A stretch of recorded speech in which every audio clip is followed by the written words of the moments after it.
And so we continue. This is part 4.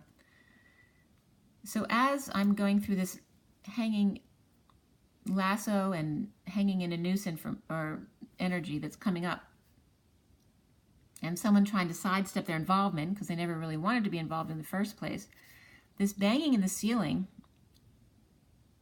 and the power outage on my daughter's roommate's side of the apartment, the banging in the ceiling started again, and it went through the number 8, which is about inner strength and the infinity and repeating patterns, right?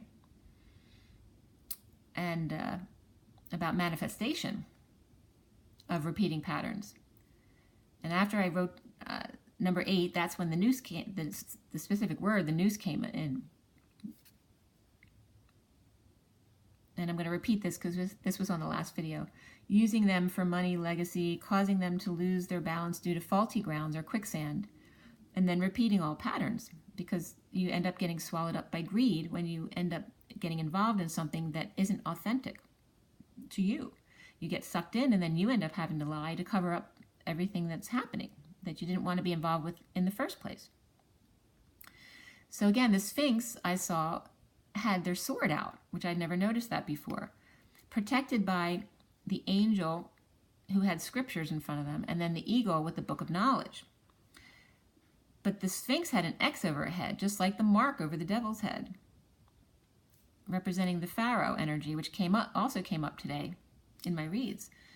And it was showing that there was imbalance on the divine masculine side by the symbols that I saw. There was a gap in the divine masculine side. There's an imbalance. And it's the Queen of Wands came up as the karmic energy, because this represents this picture of the girls who they thought they're supposed to be, the sexual girl, the one who's the people pleaser, okay? And the Queen of Wands is representative of this, because this is the suit of passion, which is inspiration plus ego, okay? And we're trying to get rid of those old templates, the old ego. So by thinking outside the box, and the Queen of Wands, or the karmic energies, are seeing that others thinking outside the box are revealing the two keys, the twins. The twins are being revealed, metaphorically and literally, guarded by wishbones. This is what I'm seeing in the cards on either side. So and drawing this, the two keys in the middle, and then wishbones of sorts on either side, looking like pyramids with the point up. But they have no foundation. So it's a pyramid without the strong foundation. But this is the dance, right? Because we don't need, the traditional foundation isn't what we need when we're co-creating. You know, you need to have that flexibility, the going back and forth like we do through the dimensions when we go from the 3rd to the 5th dimension and up. And this also, as I drew this, the keys in between these two wishbones of sorts, is just like the cord. You have the two twins, as I spoke about the other day, on either side of you, one a little bit before you or one a little bit after you, and then the twin union in the middle, the coming together of the twins, are protected by that buffer on either side. And it's the dance. And then the wishbones on either side also represent the divine masculine and feminine, with the buffer in the middle of the Christ energy, the 3rd energy. So again, this was just bringing a parallel to the chord, harmonic resonance, and again, what I brought up the other day regarding this chord and harmony information, that when we're co-creating, we don't need the traditional strong foundation, because our co-creation is the strong foundation. So I'm not saying it's not important to have a strong foundation. It is. But it has to be the real strong foundation, not the illusionary strong foundation that we've built our lives on in the 3D. So again, another cross or sword faces up in a white etheric cord, which gets cut short and is replaced by keys inside a big, wide, red-orange trunk going upward. And this was confirmation that the 144,000 are protected. This red etheric cord was showing us being protected. Okay? That it was saying, it was cutting off the white etheric cord, because it was saying to us, especially as the divine feminine, to know, don't worry about this, okay? You are sealed.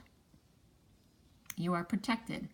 Once you get up to a certain resonance, vibration, frequency, the 3D energies can't knock you down, or those 4D energies, because you're rising above that energy.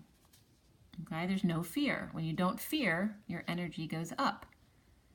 When you fear, you feed into the dark energies, which can then pull you down. So the noise happened again in the ceiling, but it was just one. And that's when they were confirming that the 144,000 are protected. Unity consciousness protects us. Then I saw cords, yellow cords. They were showing me they had stitches in them, like they were false and divided. And basically the karmic energy, or the Queen of Wands, was sticking it to the man, the divine masculine, by taking his money, his new life. You know, them trying to take away because they're getting vengeance basically on the divine masculine. And then then I heard the noises one more time. It went 1, 2, representing the divine masculine, divine feminine, and then the power went on. The power just returned, and that was at 7:55 a.m. yesterday, and 55 again is the Ace of Swords, the truth, the whole truth, and nothing but the truth. The power just returned. Graduation has occurred already. Now we all start our new lives. We just went through a reset. So that was pretty profound.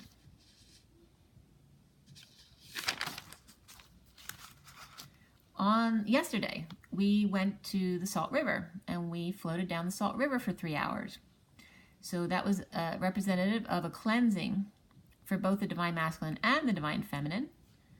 It was more divine feminine than masculine, though, because there were 5 of us, and only one of us was divine masculine, but the divine masculine is there. And it was the Salt River. So it was, again, reminding us that salt's very cleansing to the aura. And if you don't have time to ground or meditate, that for me, because I didn't, because I was traveling and being around a lot of energy, is difficult to clear yourself. Floating down the river for 3 hours was very cleansing. And of course, it was a beautiful environment, you know, lots of rock and desert formations. It was very, very peaceful and fun. It was a lot of exercise, you know, trying to get through the rapids and that kind of thing, but also a lesson about resisting. And do you really need to resist the rapids, or just go with them, because they will naturally take you to where you need to go. You don't need to fight them. But when you are floating down the river, having fun with your friends, it is okay to do that. But it was another lesson about resisting. When you resist, you block yourself. And that was very apparent when we would get stuck on the side bank of the river.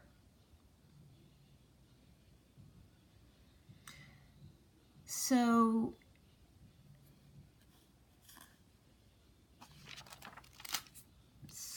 I want to get into today. And yesterday was very relaxing. We went out to dinner. We had a great dinner. We got together with someone we had known in our childhood, who now lives out here in Arizona. And so me and my sister, we both hadn't seen her since not even high school. It was probably junior high school. So it was a blast from the past, going back to your past to review. And what else? The other things that came up today, this morning, we are in the energy again of the hanging man, or the hanged man, and the 2 of Wands. The 12 is the hanged man of wisdom, seeing things from a different perspective and being patient to do that. Don't rush into things. Be wise. The 2 of Wands is co-creating. It's making a choice in your path. Co-creating. It's the 2 wands, or the 2 of flames. So this is about the twin unions coming together to co-create and being wise and patient. Seeing things from a new perspective. The number 888 came up this morning. And the lovers and the tower energy for the divine feminine. That leadership is becoming very important for the divine feminine. To not rely on others for your knowing, for your information, to get your own epiphanies. And certainly you can share them and go back and forth with your twin flame friends, but to trust your own knowing first. Do not depend on others. Forgiveness also came through. getting rid of jealousy and duplicity issues, the truth of our new lives. Make the effort and forgive. Forgive yourself. The Divine Feminine is forgiving. There's a lot in their environment right now of forgiveness, of forgiving yourself, but also allowing others to apologize. There may be others around you trying to wake up, okay, but they're still struggling. So you need to be patient with them and show leadership. Not to tell them what to do, but to guide and just allow them to take what they need and let go of the rest. Also came up with something that you might want to work on as far as clearing wounds is how you spend money with your prior relationships. So if you're the Divine Feminine, how did you spend money to show your love? This is coming up with the children, because instead of showing love through spending money on your children, we're supposed to be showing an example of showing our love through love, spending time with them, as opposed to just the money aspect. And of course, it's fun to spend money. There's nothing wrong with that. But unfortunately, in these days, everything's so quick and fast-paced, and patience becomes a way of life. And we all want something, spontaneously without doing anything to get it, right? In a selfish way. So it's the same with our children, when you're so busy all the time, you end up not spending time with your kids and just spending money on them, then they don't learn unconditional love. Then the only way they know to get love from you is to expect money. And so when you don't spend money on them, then they don't feel loved and they feel rejected. So it's unteaching this, breaking down this template and restarting. It's the reset. So that's the reset for the children now. How do you spend your money with your lover and your past relationships? And see where you went wrong and how you can change that going forward. And do you express your feelings when you're feeling unsettled? When others attack, are you standing your ground?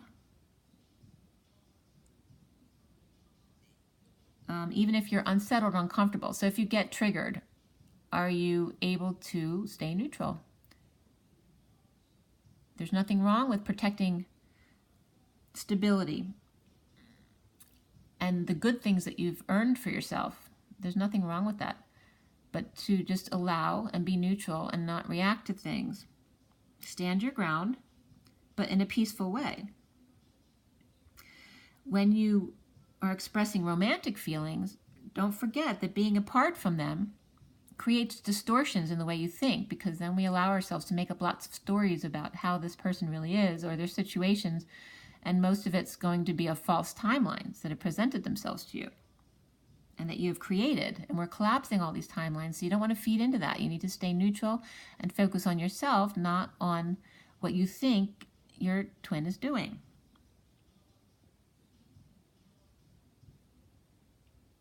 Okay, so again, navigating forgiveness of yourself, of the people around you, of overindulgences, gossip, drinking, ungrounded children, spending money, all of those things, or even needing money, needing more education, needing to research more. Clear the karmic Queen of Wands energy, the sexual template of the Divine Feminine, the people-pleasing template of the Divine Feminine. Is not mutually exclusive to these things.